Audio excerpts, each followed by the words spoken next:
Então, este Salmo 42, que nós lemos aqui de 1 a 11, é um salmo muito especial.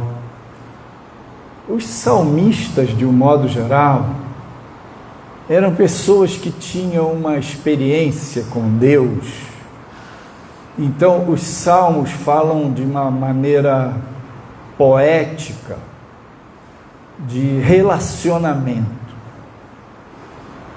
questões humanas, lutas, sofrimentos, alegria, louvor, vitórias, respostas de oração, milagres, dias difíceis, dias de festa.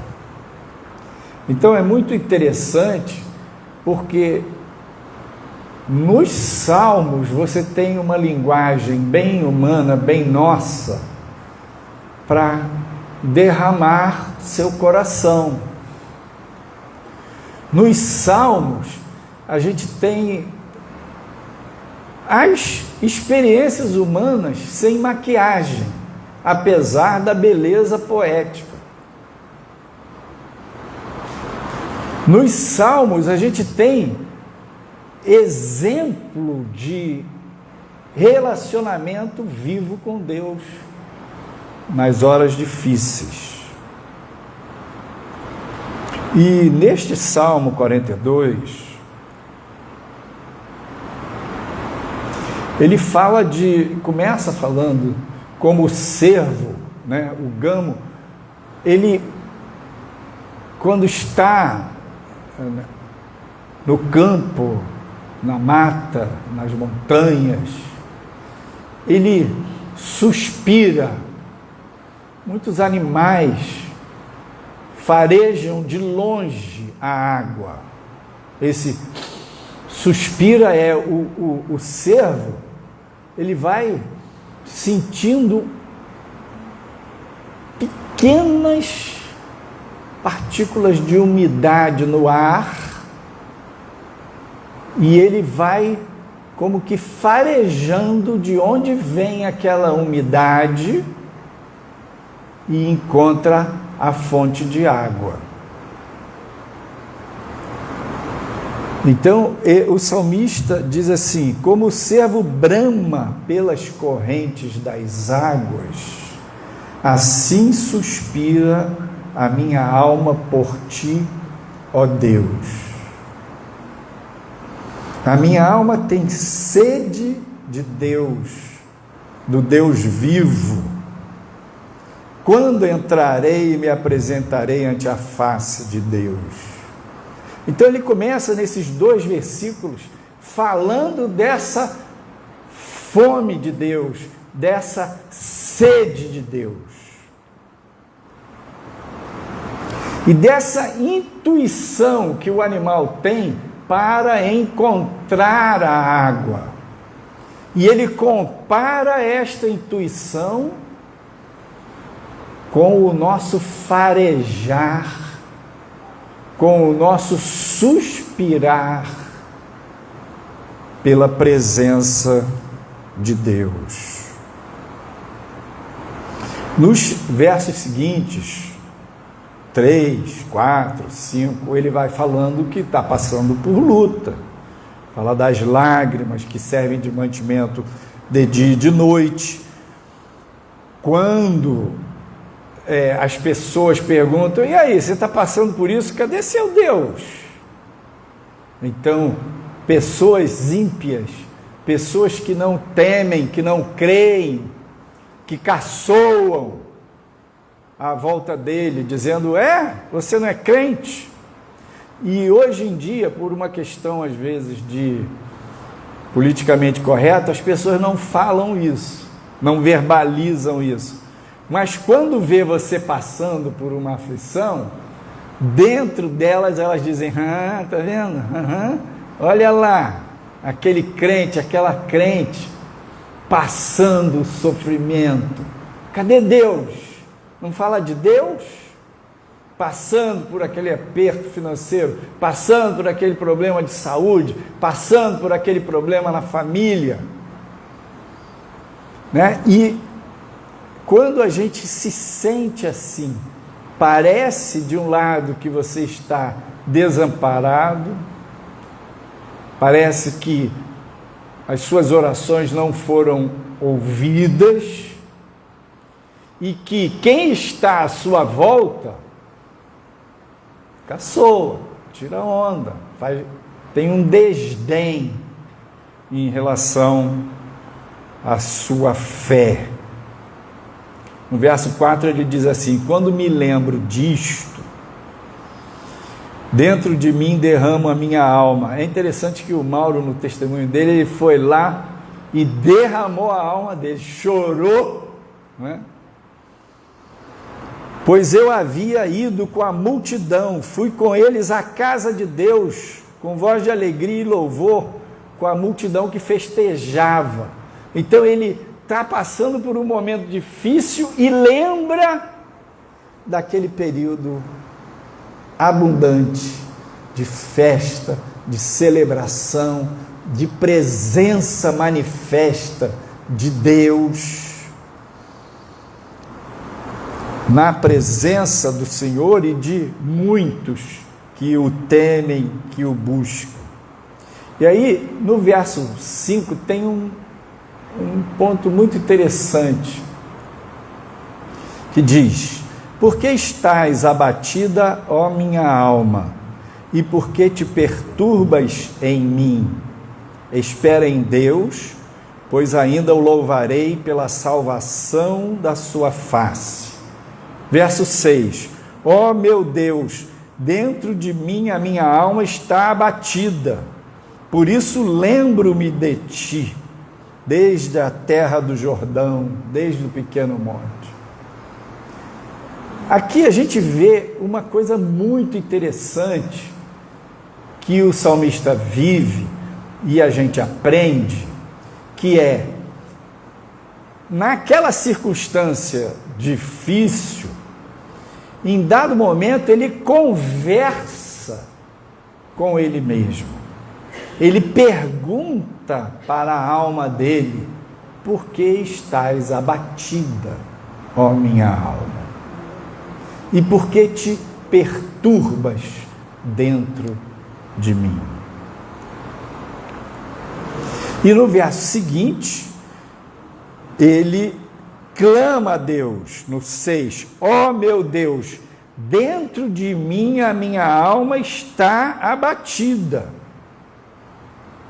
Então ele conversa com ele, conversa com Deus, e nos primeiros versos ele conversa para quem quiser ouvir. Ele proclama que Deus é Deus. Então é muito interessante a gente aprender na nossa vida pessoal, de busca, de oração, sermos fiéis, sermos constantes, seja na hora boa, seja na hora difícil. Há uma tendência, tem pessoas que só buscam na hora difícil. E tem outras pessoas que na hora difícil é que elas não buscam. A coisa ficou feia, o momento está adverso, a pessoa se fecha, entra na caverna e não conversa com Deus. E nós devemos buscar um relacionamento, uma vida de oração, de dedicação, em todo o tempo, na hora alegre, no louvor, na adoração, no tempo de gratidão, de agradecer as bênçãos, de reconhecer e louvar ao Senhor, no dia a dia, e na hora que a barra pesa, na hora que a coisa fica feia, na hora que a gente se abate. Esta é a hora da gente ir mais fundo com Deus. e praticando, exercitando na oração esses 3 princípios que aparecem. Proclama a palavra de Deus, fala com Deus e fala consigo mesmo. Minha alma, por que você está assim? Porque quando você faz esse tipo de pergunta para si mesmo, você precisa responder. Não é uma pergunta sem resposta. Eu estou abatido porque está acontecendo isso. Deus, minha alma está eu estou triste, eu estou aqui arrasado. Mas não para por aí, mas me ajuda. E por que eu estou assim? Porque eu passei por isso. Porque eu tive aquela perda. Porque eu tive aquela frustração. Porque as coisas não estão acontecendo como eu gostaria. Então, quando você, nessa conversa com Deus e nessa conversa consigo mesmo, você se abre, você derrama o coração, isso é maravilhoso, porque você desafoga, descomprime, despressuriza a sua alma, se derramando, liberando essas ansiedades, temores, tensões na presença do Senhor. E quando você pergunta para a sua alma e ela responde, você avalia as circunstâncias, você também pode aprender. Você também pode lembrar o tempo bom que você ia à casa de Deus, que você festejava, que você louvava, e lembrar que tem o dia e a noite, que o choro pode durar uma noite, mas a alegria vem pela manhã, que a hora difícil vai passar.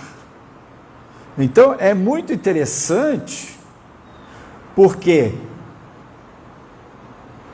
a gente aprende com Deus em todo tempo, seja no momento difícil, seja no momento alegre, e aprende muito, No verso 7, o salmista diz assim: um abismo chama outro abismo, ao ruído das tuas catadupas. Todas as tuas ondas e vagas têm passado sobre mim. As catadupas eram aquelas armas de guerra que puxava assim, como se fosse um elástico, e jogava pedra, lançava pedras pesadas contra fortalezas, contra grupos de soldados e tal. E era uma arma poderosa da época, tipo um canhão, né? E ele está dizendo aqui que os tiros de Deus, as catadupas dos acontecimentos, as pancadas da vida têm vindo sobre ele, e Deus está nisso.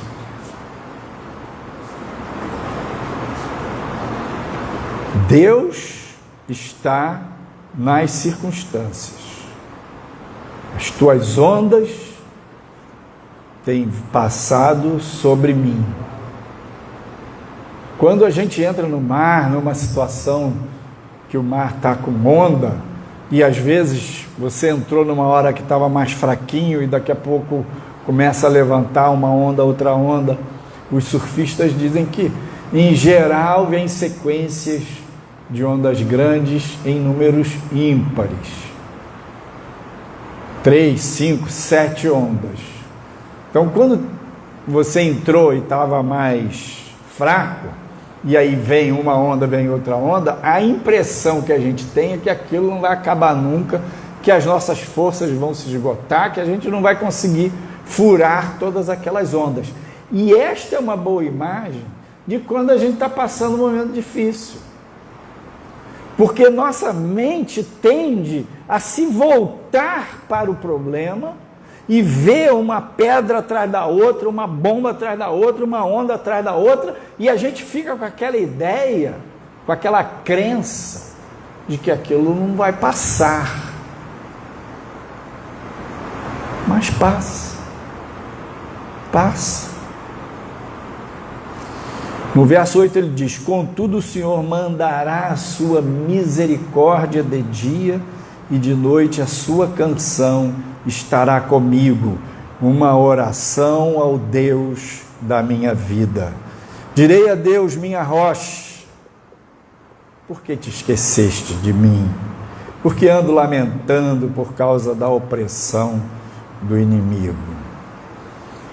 E ele termina o salmo ainda falando dos inimigos, das lutas, e novamente perguntando para a sua alma: por que estás abatida e por que te perturbas dentro de mim? E diz: espera em Deus, porque Ele é a salvação da minha face e o meu Deus. Voltando para os versos 1 e 2, nós temos sede de Deus.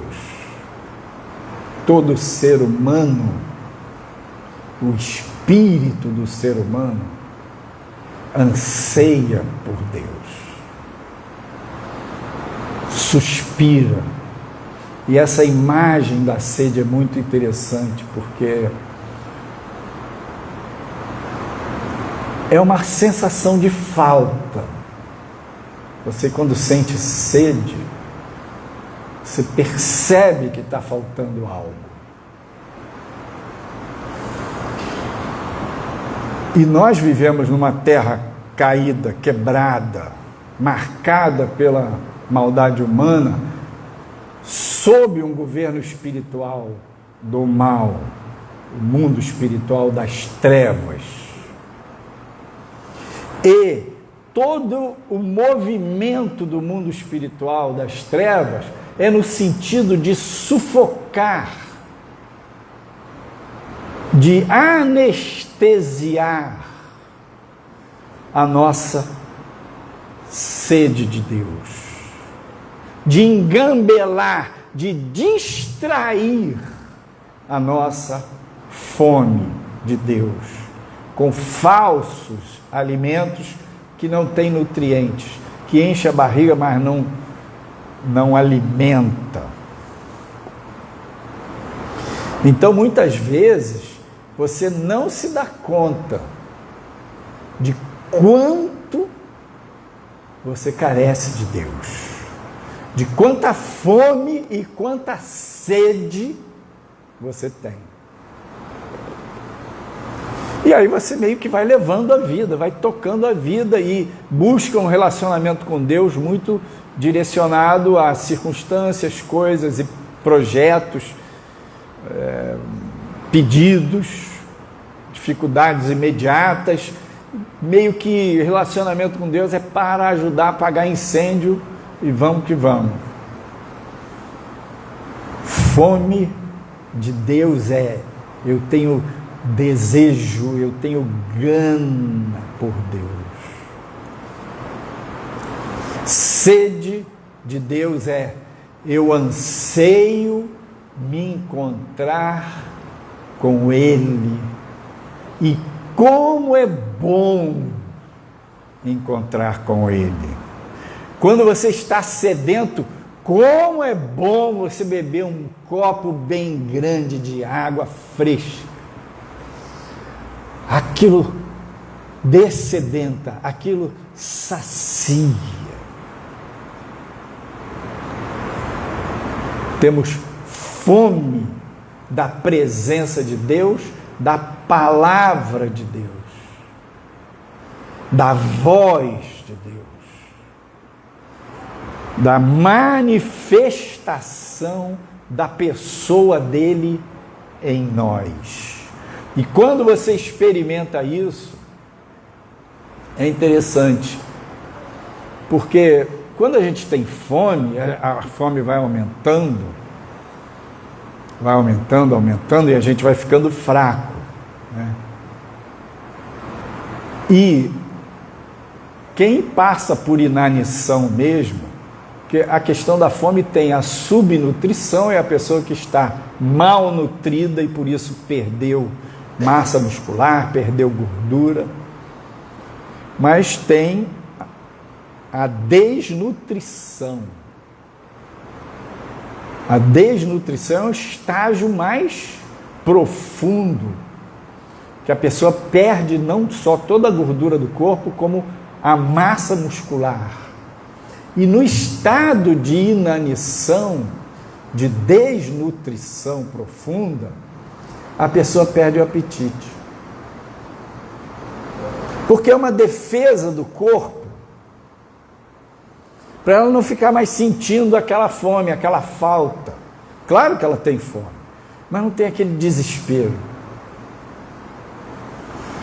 Então tem muita gente que, como todo ser humano tem sede de Deus, como todo ser humano tem fome de Deus, mas não buscou, não deu vazão, não foi atrás dessa fonte de águas cristalinas, não dessedentou a sua sede e foi comendo essas enganações do mundo, distrações, e correndo atrás do vento, e entrou na subnutrição e na desnutrição, na inanição, e aí pensa que não tem fome de Deus.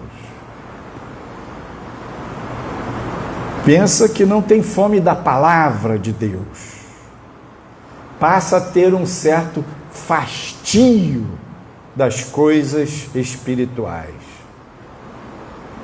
E é assim que muita gente está vivendo. Agora, é interessante que esse paralelo da fome e da sede física com a fome e sede espiritual tem um limite. Porque na parte espiritual é diferente da parte física. Quando você está com fome e come, e se alimenta bem, e fica satisfeito, você, ok, eu estou bem, não quer comer mais nada. Mas com Deus não é assim. Quando você se alimenta de Deus, aquela fome, aquela sede que são saciadas, te dá mais fome e mais sede ainda. Mas não é uma fome e uma sede de mal-estar, não é uma fome e uma sede de sofrimento, não é uma fome e uma sede de falta, é uma fome, é uma sede de amor, porque Deus é bom, e a bondade dele é Ele. Então quando Ele se relaciona com você, e você experimenta, você bebe dessa água viva, você come desse pão que é Cristo, Ele não só sacia a sua sede, a sua fome, como Ele lhe dá um bem-estar, e você fica com gosto de quero mais. Eu quero mais de Deus. Eu quero mais de Ti, Senhor. Eu quero mais. Eu quero mais. Então, você está com fome e sede de Deus, busque. E na sua busca Ele vai chegar junto. Mesmo que, como salmista, você esteja passando por uma hora difícil, sua alma esteja abatida, mas você não desiste, você busca, você persiste, e aquela hora difícil vai passar. Deus virá e Ele vai se revelar. É muito interessante porque Deus vem, se revela, sacia a sua sede, a sua fome, e muda as circunstâncias. Em outra ocasião ele vem, sacia a sua fome e a sua sede, e as circunstâncias não mudam. Quem muda é você. Você está rendido na mão dele, mesmo naquelas circunstâncias adversas que persistem.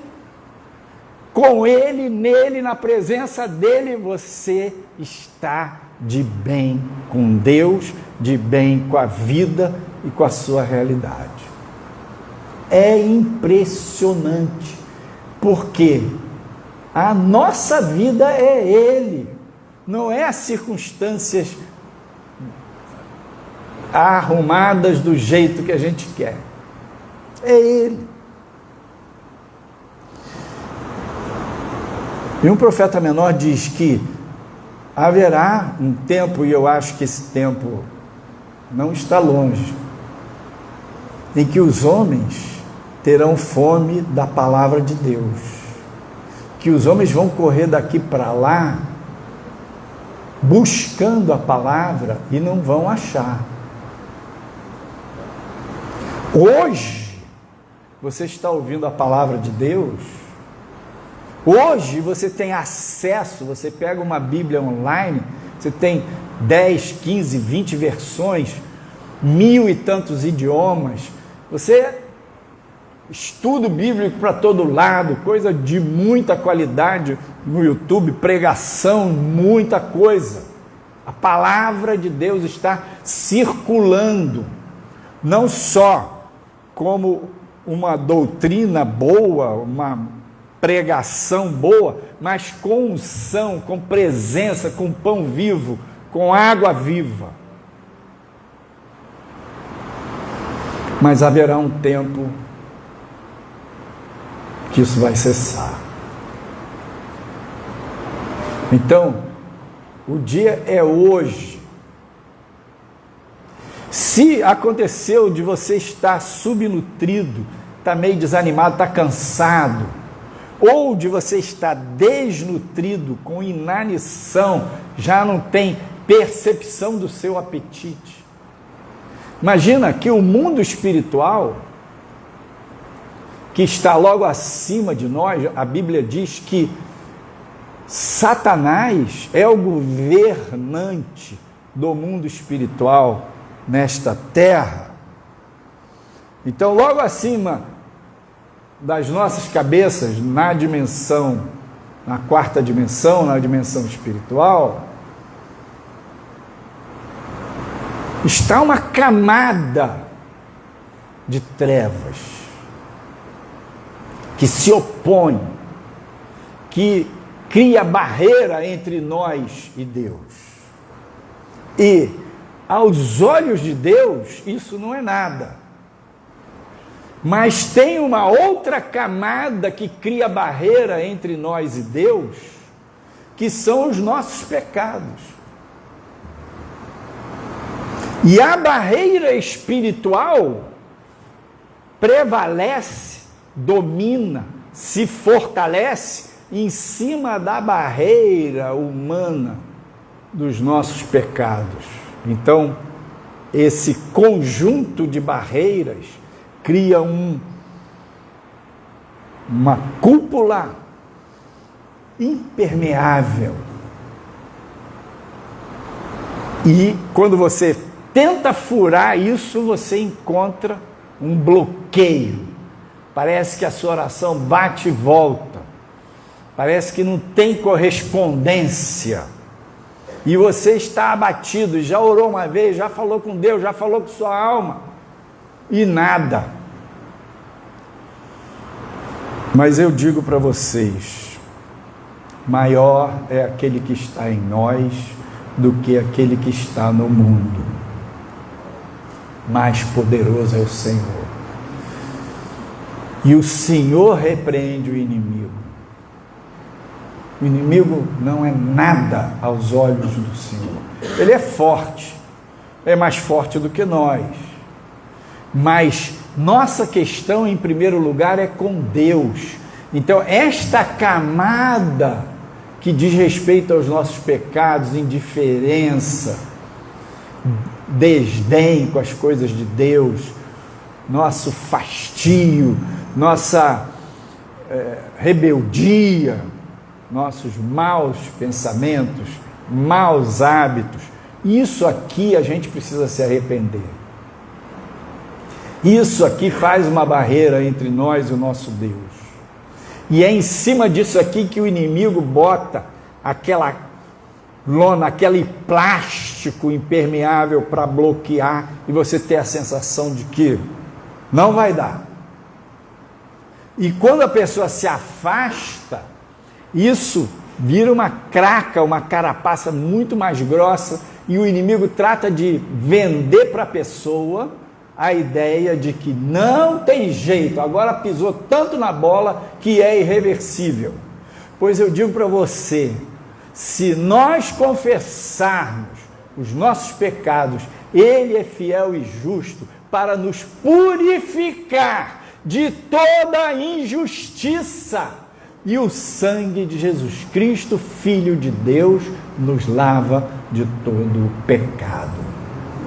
Não existe barreira que o sangue de Jesus não possa remover, porque lava os nossos pecados, e o Senhor mesmo repreende a barreira do inimigo, e ele sai fora, e o céu se abre e se torna permeável novamente para a sua troca de falar e ouvir, de entregar a Deus e receber as respostas de Deus.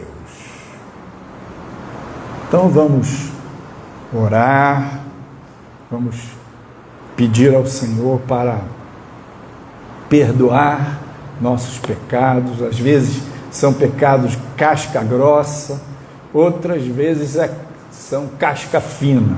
É coisinha pouca, não tem nada demais, mas é um dia a dia de indiferença, de distração, de só andar nos seus pensamentos e mergulhado neste mundo, e aquilo vai criando um acúmulo.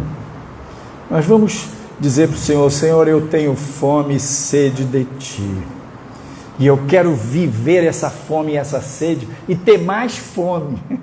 Eu quero ter mais sede de Ti, eu quero me apaixonar por Ti.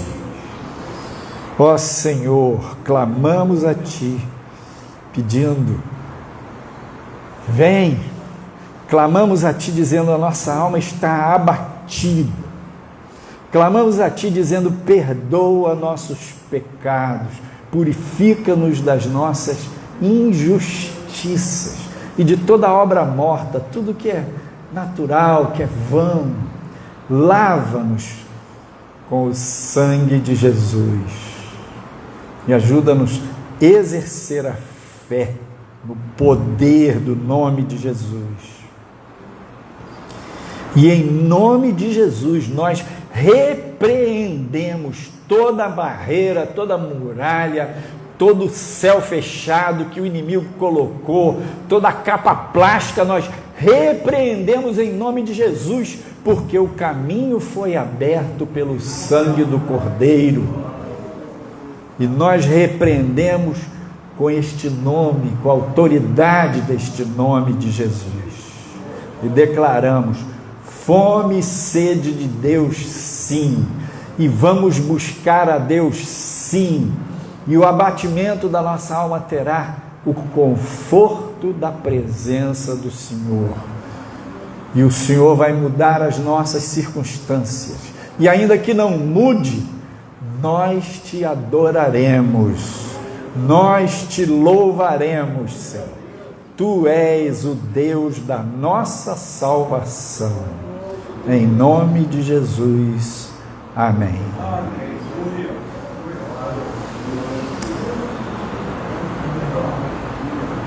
Glória a Deus.